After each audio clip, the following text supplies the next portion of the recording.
Baik, bismillahirrahmanirrahim. Assalamualaikum warahmatullahi wabarakatuh. Waalaikumsalam warahmatullahi wabarakatuh. Innal hamdalillah nahmaduhu wa nasta'inu wa nastaghfiruh wa na'udzu billahi min syururi anfusina wa min sayyiati a'malina may yahdihillahu fala mudhillalah wa may yudlilhu fala hadiyalah.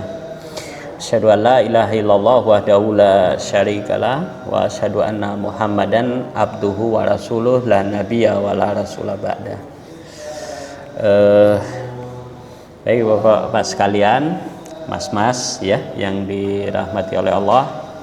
Alhamdulillah pada kesempatan ini kita bisa berkumpul kembali, bermuajahah dalam majelis Sakofah Islamiyah ya, di majelis Sakofah Islamiyah. Dan biasanya kita mengkaji kitab Al-Fiqru Al-Islami ya, kitab Al-Fiqru Al-Islami ya. Nah, cuma karena ada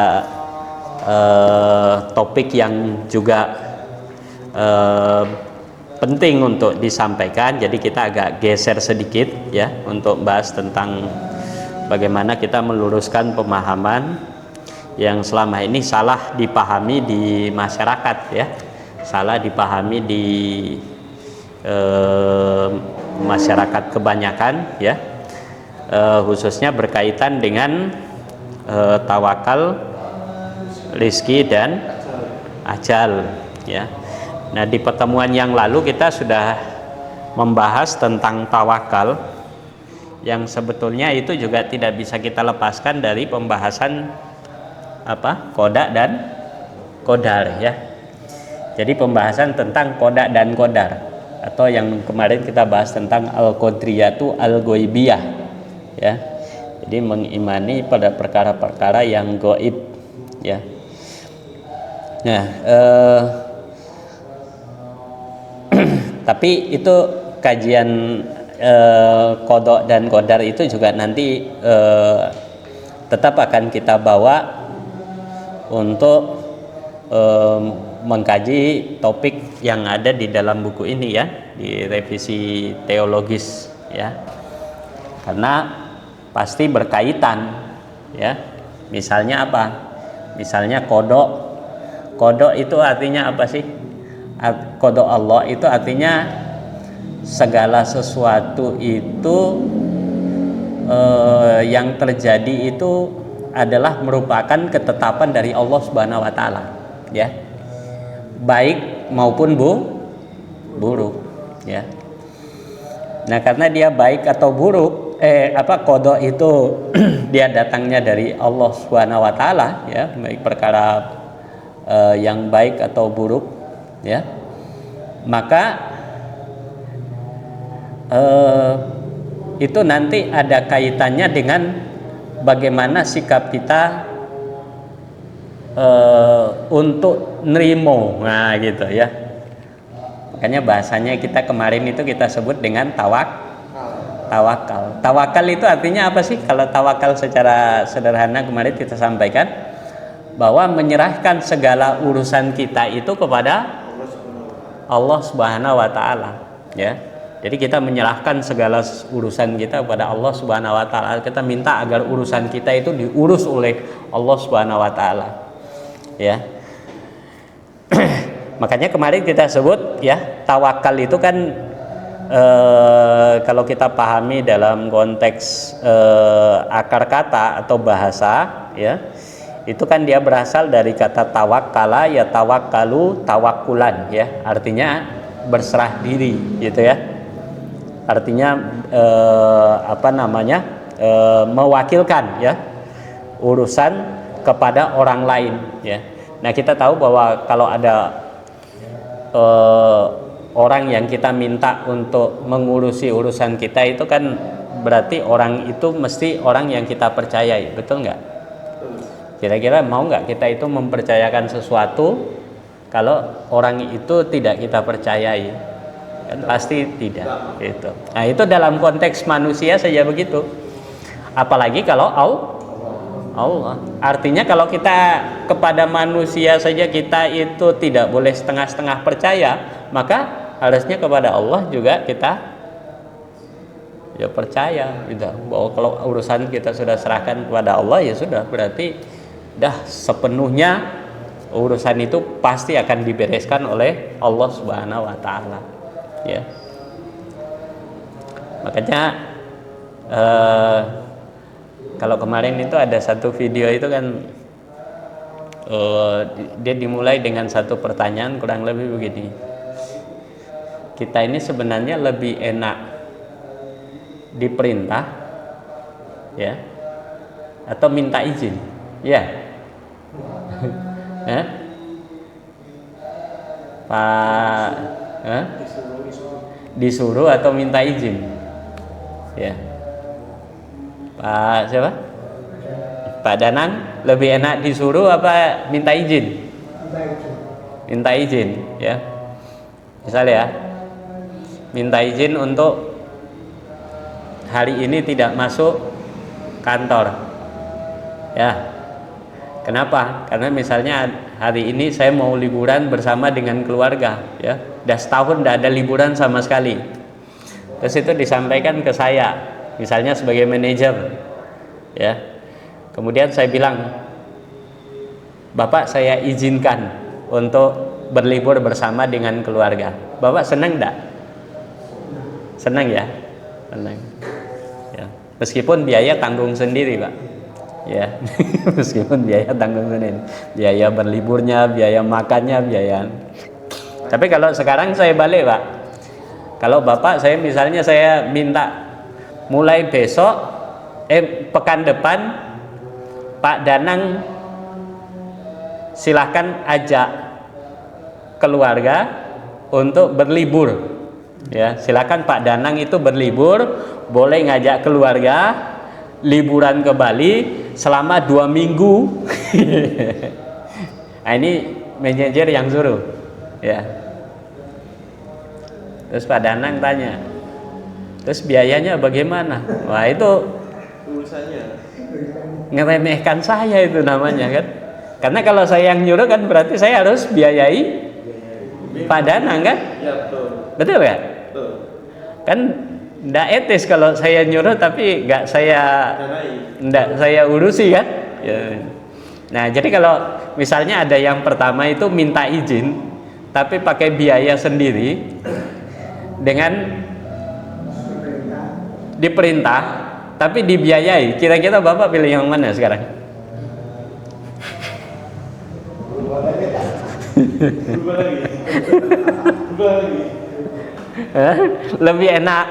Lebih enak minta izin apa lebih enak berangkat sendiri? Lebih enak disuruh?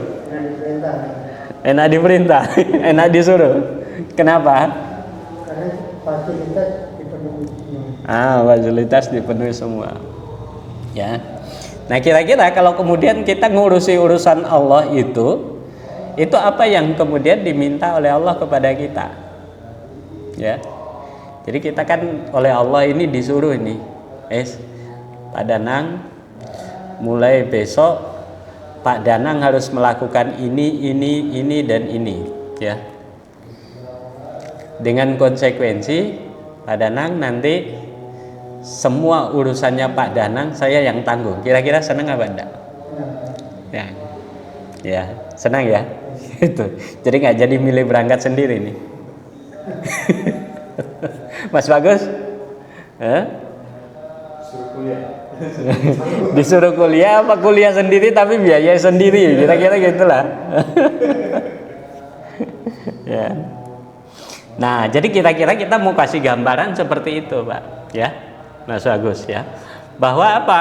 Bahwa ketika Allah Subhanahu wa taala itu memerintahkan kepada kita untuk melakukan segala sesuatu, ya, maka pasti Allah itu sebagai manajer kita, sebagai bos kita itu pasti sudah juga memenuhi, ya, membereskan semua urusan-urusan kita. Itu.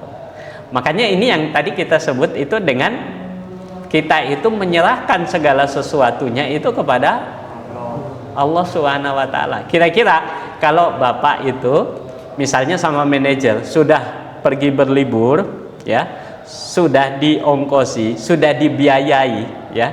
Kira-kira Bapak masih cemas apa enggak? liburan? Nggak cemas ya? Kenapa nggak cemas?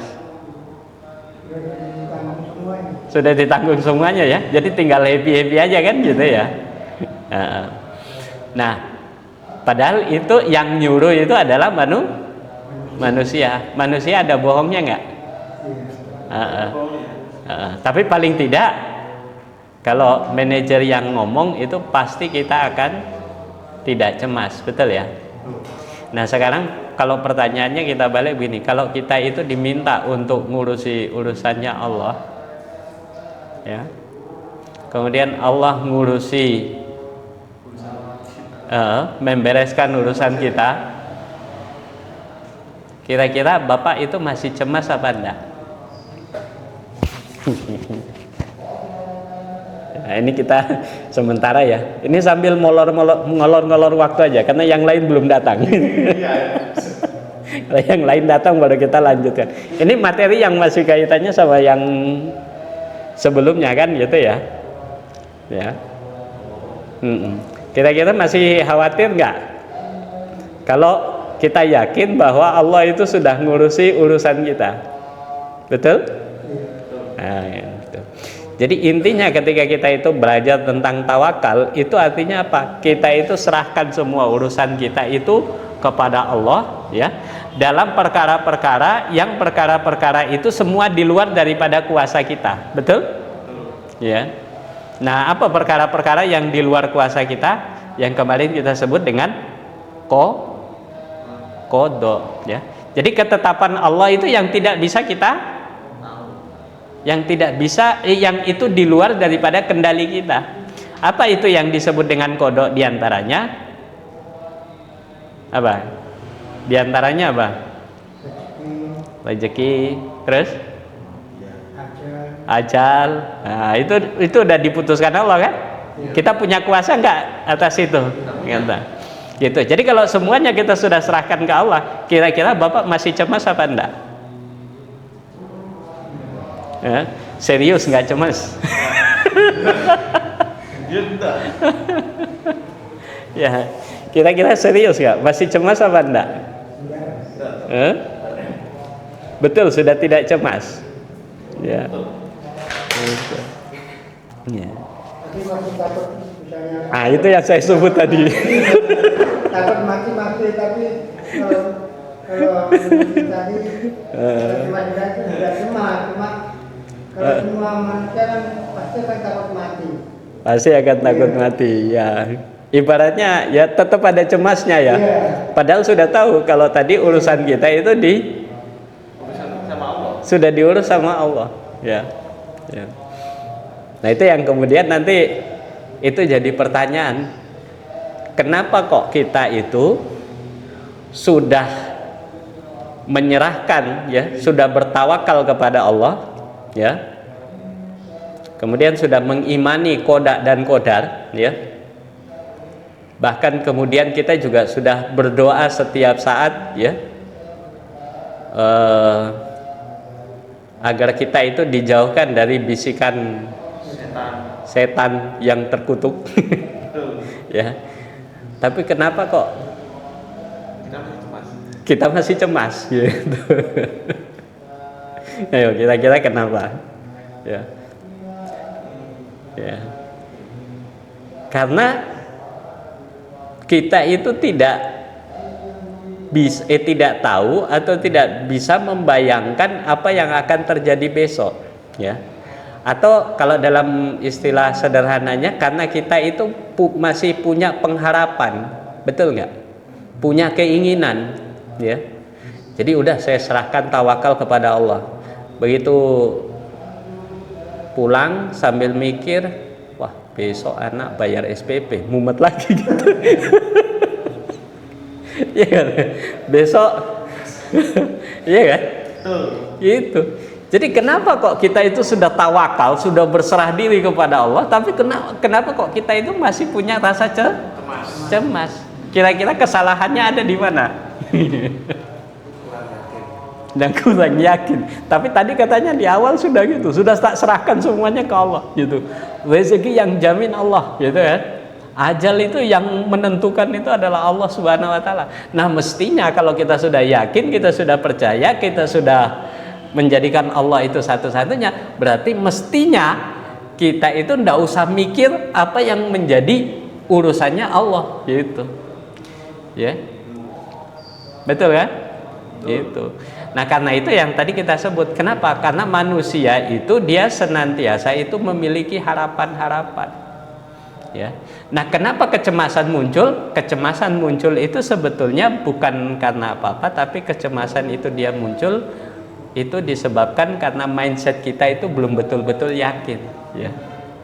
Percaya pada Allah, percaya, tapi itu kira-kira gitu ya. Ya, masih agak ragu, ya. Jadi masih menyisakan sedikit ruang itu, ya.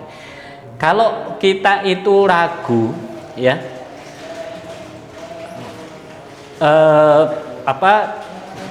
merasa begini, ya, ya, mungkin kadang kita juga sering bertanya sih, ya, kok kita itu kalau yakin percaya bahwa Allah itu sudah menjamin semuanya, tapi kok kehidupan saya masih tetap begini-begini saja, ya. Ya. Iya.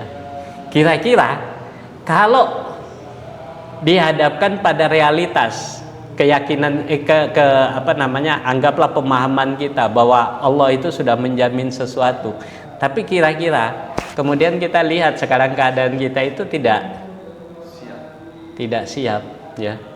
Tiap hari masih pusing dengan cicilan, tiap hari itu masih pusing dengan kreditan, tiap hari itu masih cemas sana sini dan seterusnya dan seterusnya.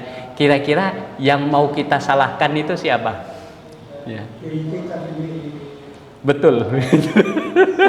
Padahal kalau misalnya Bapak itu bekerja di katakanlah satu perusahaan, itu bekerjanya itu hampir terus, ya. Berapa jam sekarang? Sekarang kalau di perusahaan itu rata-rata kerjanya itu 2 shiftan, 12 jam. Jadi kalau dulu masih 8 jam, 3 shift. Sekarang itu kalau rata-rata di pabrik itu 12 jam. Jadi berangkat pagi jam 6, pulangnya jam 6. Ya. Itu kalau ngaji-ngaji kayak begini udah tidur doang udah itu. Iya kan? Nah, kok kita itu sudah bekerja seperti itu, banting tulang, kerja keras, ya.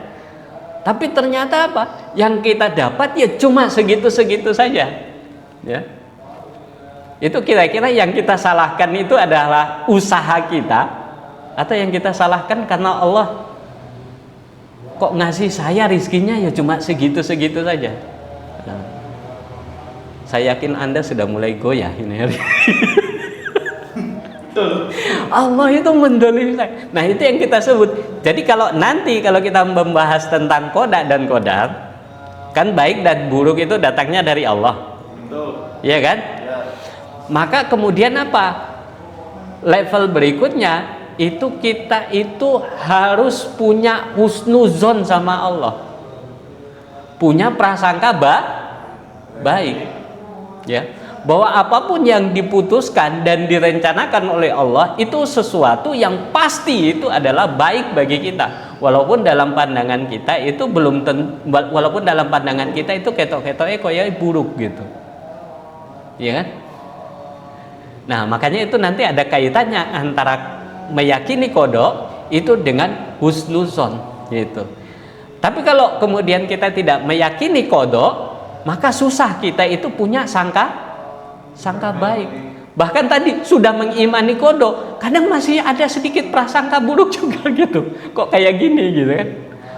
Padahal tadi di awal sudah kita kasihkan ilustrasi bahwa ketika Allah itu sudah menyuruh kita, maka semua urusan kita itu akan dipenuhi oleh Allah gitu. Ya. Ya, bisa dipahami ya? Itu. Karena itu ini sesuatu yang menjadi penting ya.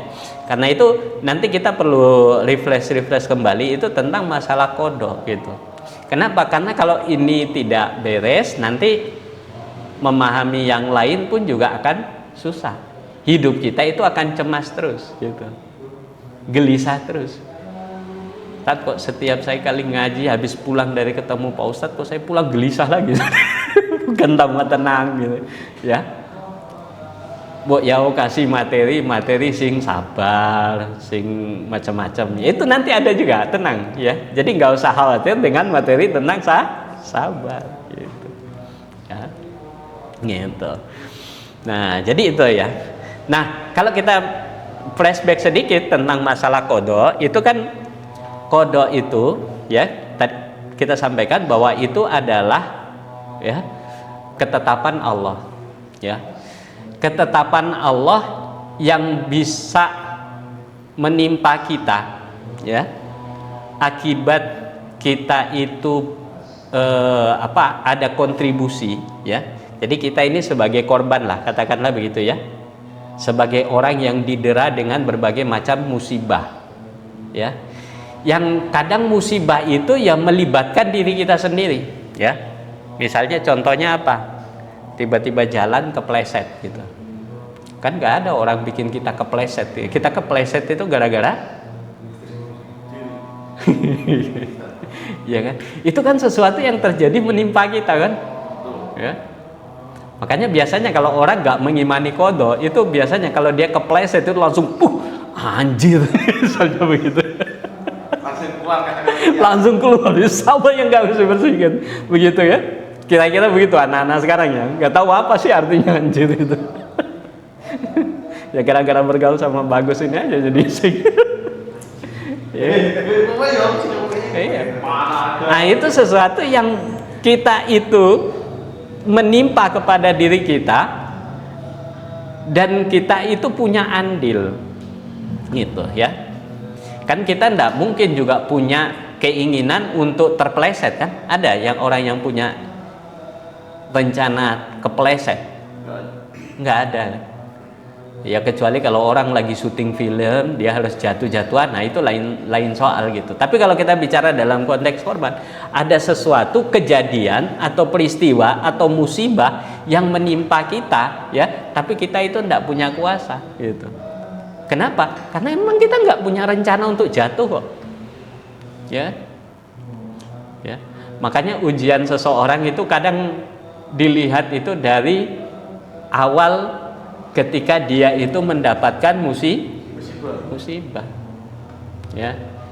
Jadi dulu saya cerita itu, istri saya pernah jalan sama saya terus masuk ke rumahnya orang ya, tiba-tiba entah gimana jatuh gitu di tangga gitu, langsung saya otomatis waduh Umi nggak hati-hati wah gitu, jadi tambah sakit ya. Sudahlah jatuh disalahin pula gitu. Kok nggak hati-hati gitu kan ya. Nah tapi istri saya ya tidak meniatkan untuk jatuh gitu. Nah itu yang kita sebut dengan keadaan buruk yang menimpa kita ya. Maka dalam konteks itu kita nerimo apapun keputusan dari Allah ya. Satu.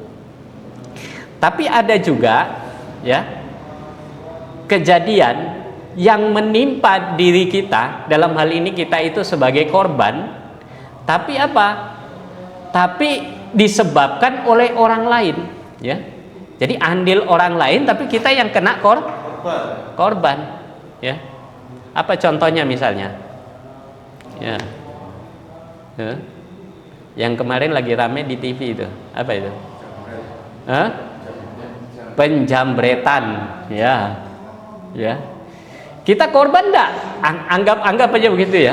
Misalnya kita ini lagi jalan ini ya, lagi jalan, tahu-tahu tiba-tiba tas kita ya, dompet kita atau apa saja yang kita punyai itu kemudian kena jambret ya.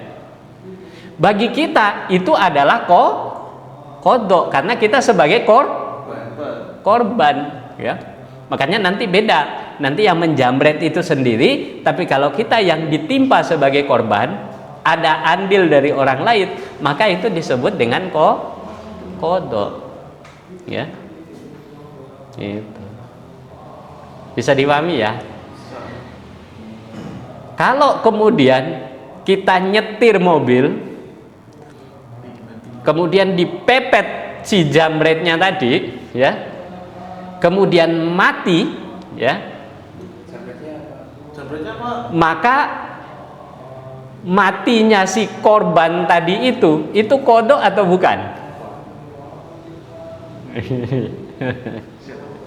Ya, Jambret atau apa? ini kita bicara dari perspektif korban gitu ya, ya. Maka itu disebut sebagai kodok, ya. Nah itu pentingnya kita memahami konteks yang seperti ini ya, memahami di mana wilayahnya kita kodok, ya. Ada tempat yang kena musibah bagi korban, yang terkena musibah kita sebut itu sebagai kodok. Tapi belum tentu itu menjadi kodok bagi yang lain, ya. Artinya apa? Yang nebang pohon juga nggak bisa dibebaskan loh, Mas, saya itu nebang pohon itu kodok gitu.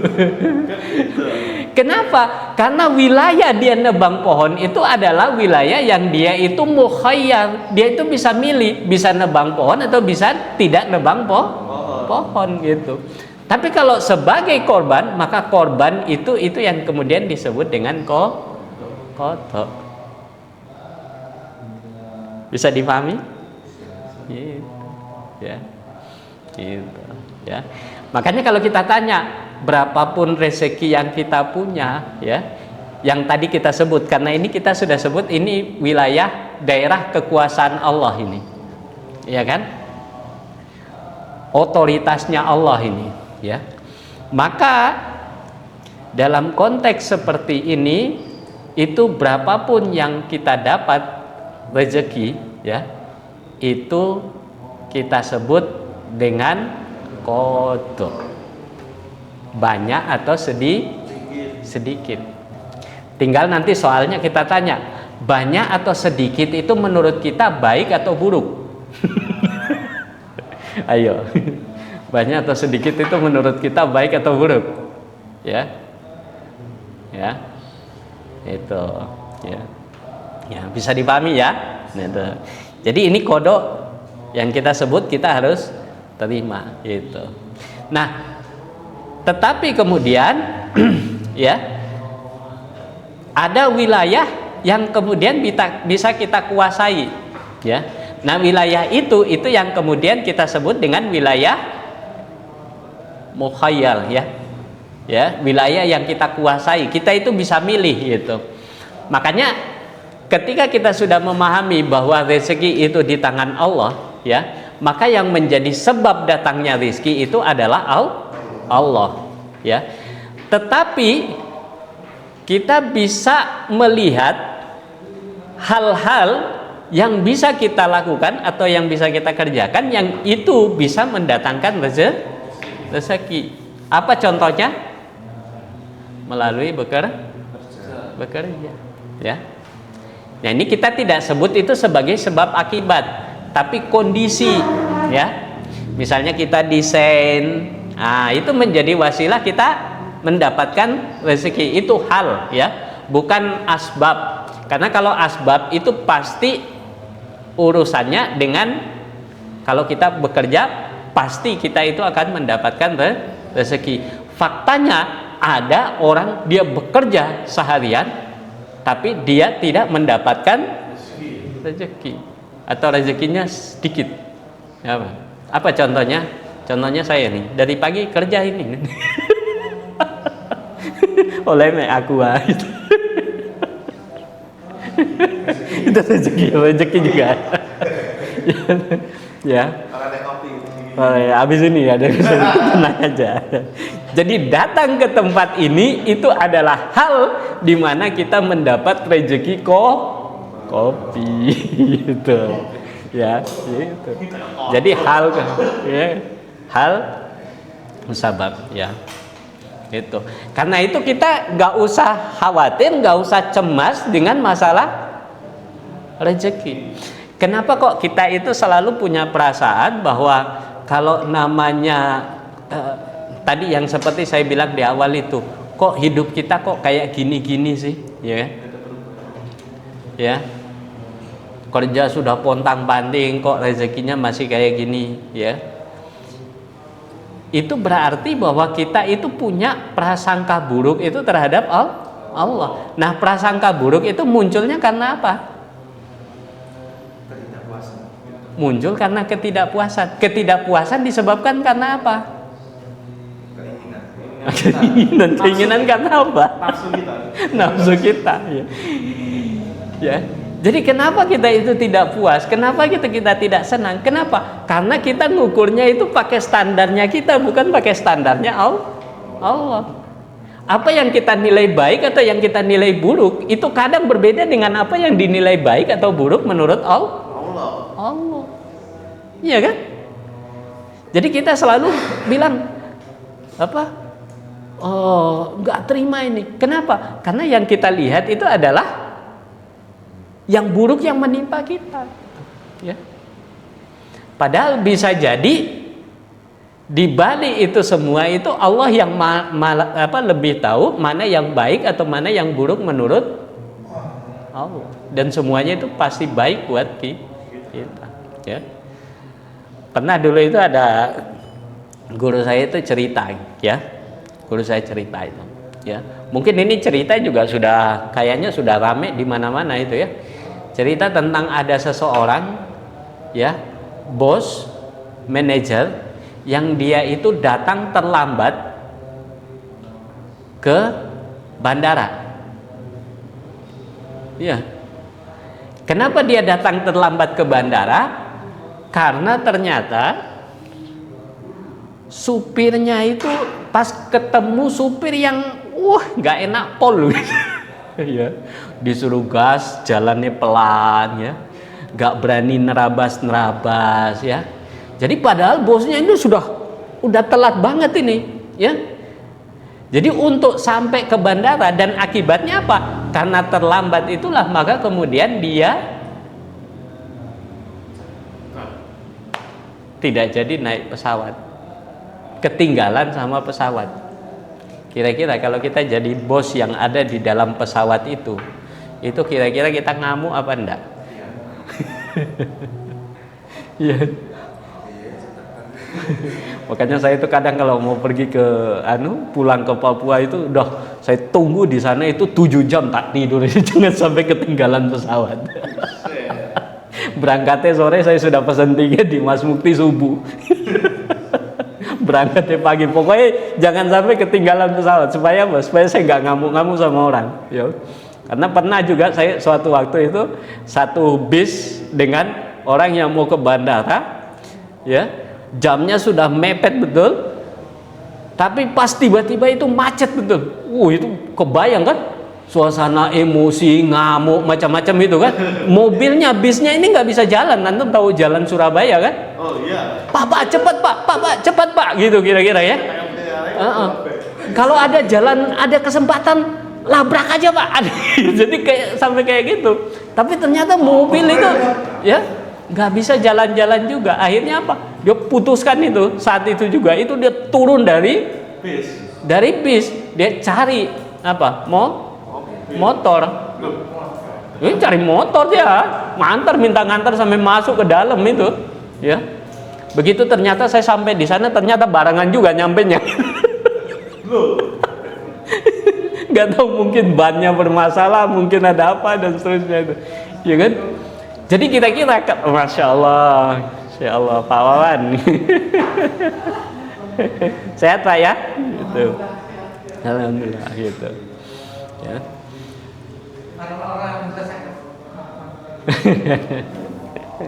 Ya. Jadi pasti kalau kayak kita itu udah emosinya minta ampun. Nah, menurut kita atau kalau kita yang mengalami itu menurut kita itu kodok buruk apa kodok baik? Buruk, ya. Tapi ini di cerita yang satunya itu, kalau yang tadi kan cerita yang kedua itu cerita pengalaman pribadi saya. Kalau yang pertama tadi, dia itu akhirnya telat itu, bos. Kan saya bukan bos CEO tadi ya. Ya ini bos beneran itu. Yang akhirnya apa? Karena dia gagal, terlambat, ya, maka supir taksi itu dimarahi habis-habisan. Bahkan sampai tidak mau bayar. Bukan hanya tidak mau bayar, dimintai KTP-nya, difoto. Ya. Pokoknya bakal ditagih kerugian dia akibat kelalaian, ya, keterlambatan. Ya. Tapi kemudian apa? Selang berapa saat itu pesawat yang seharusnya dia tumpangi ternyata itu jatuh.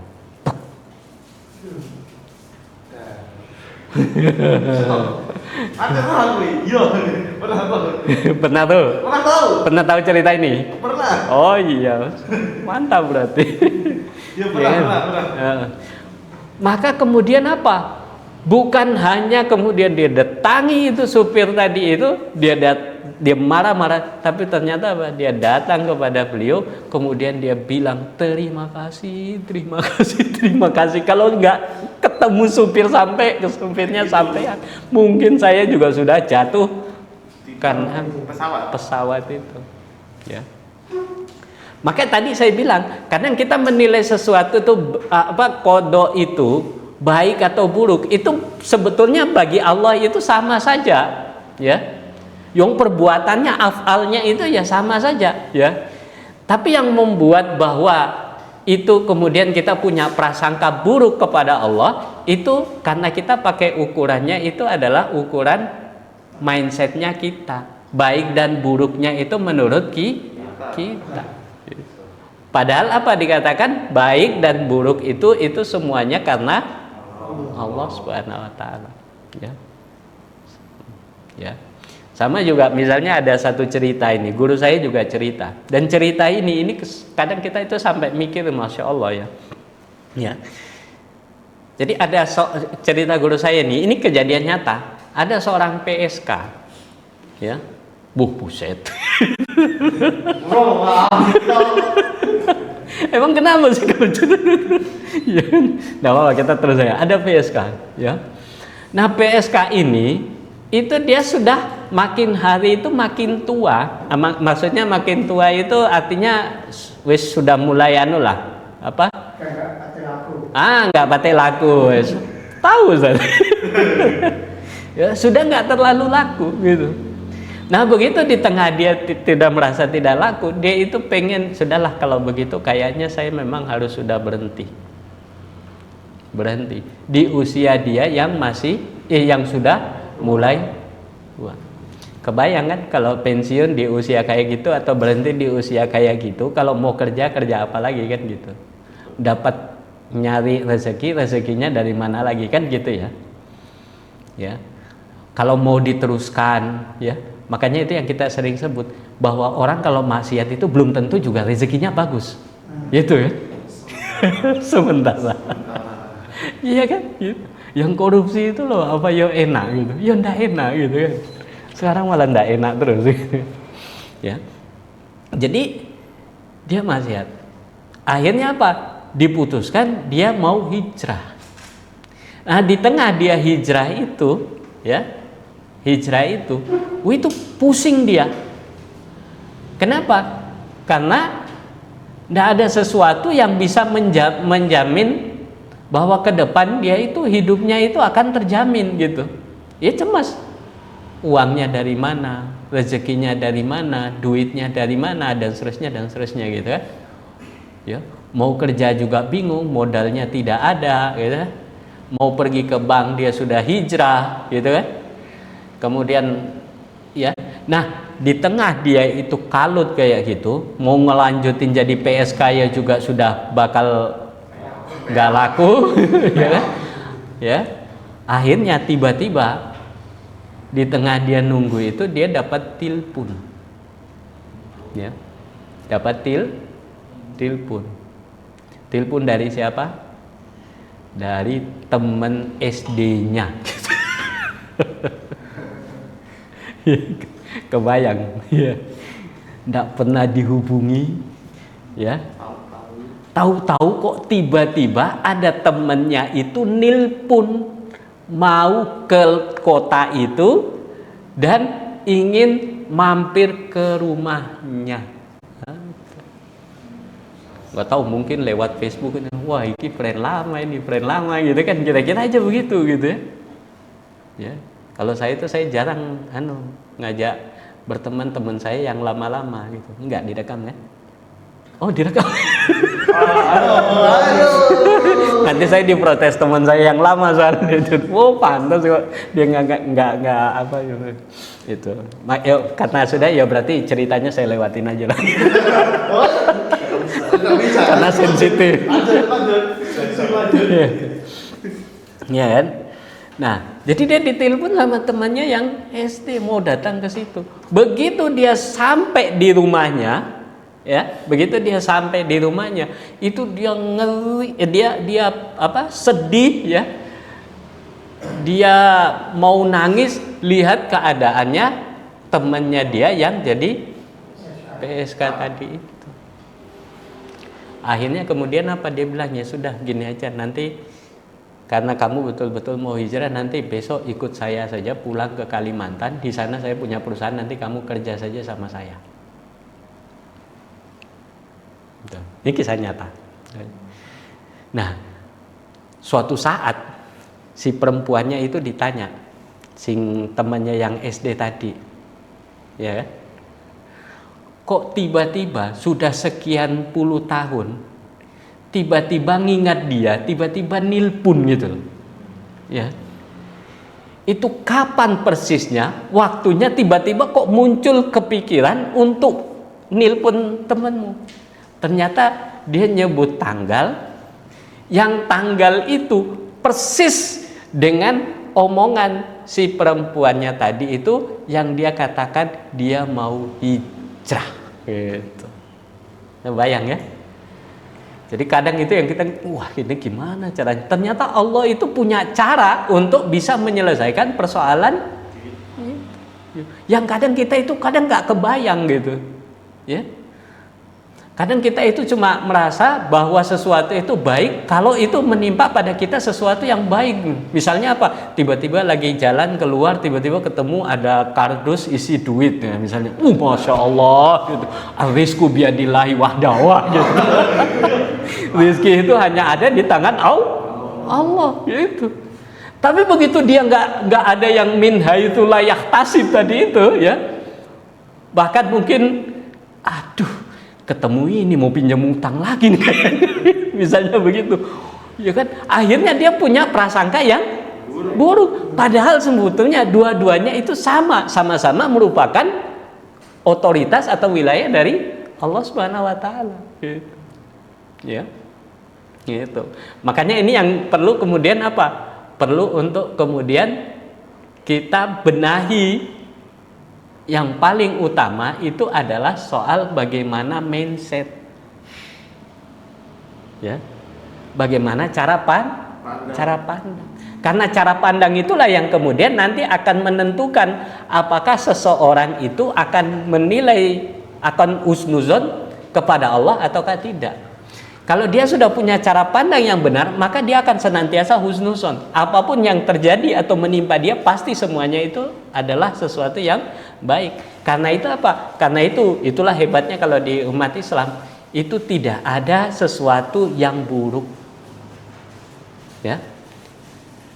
Kalau dia dikasih banyak, dia bersyukur. Bersyukur dapat pahala enggak? Ya, dapat pahala.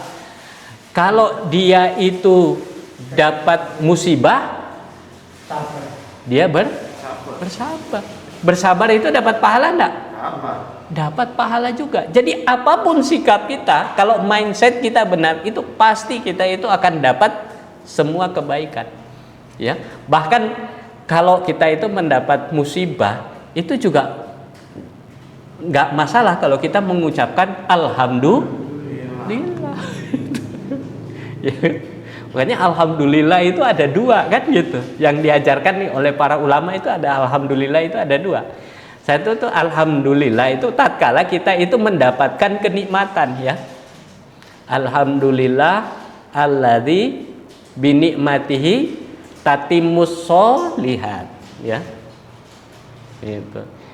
Jadi segala puji bagi Allah, ya, yang telah memberikan nikmat, gitu.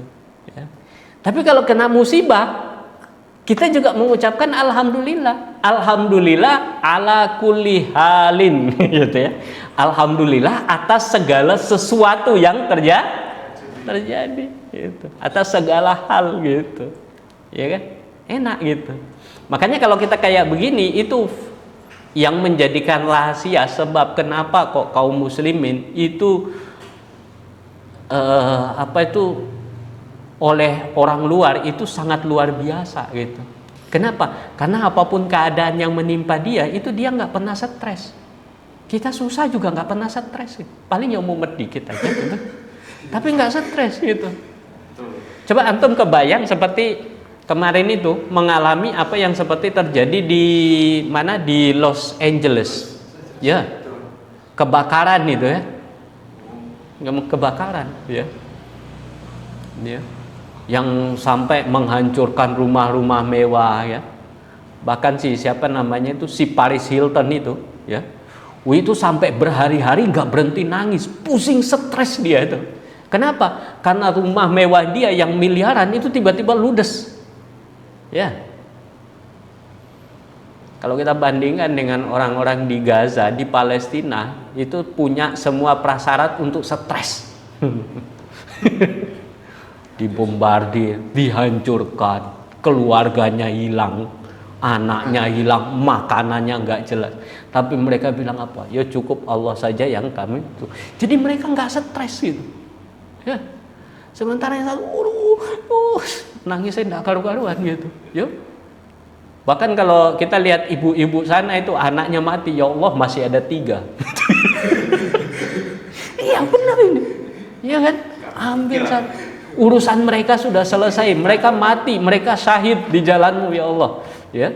Justru kalau bisa kita juga jangan sampai tetap hidup, gitu. Jadi kalau kita bisa lihat itu mental seperti itu sangat luar biasa, dan itu hanya dibentuk oleh Islam. Kenapa? Karena berangkat dari mindset yang benar.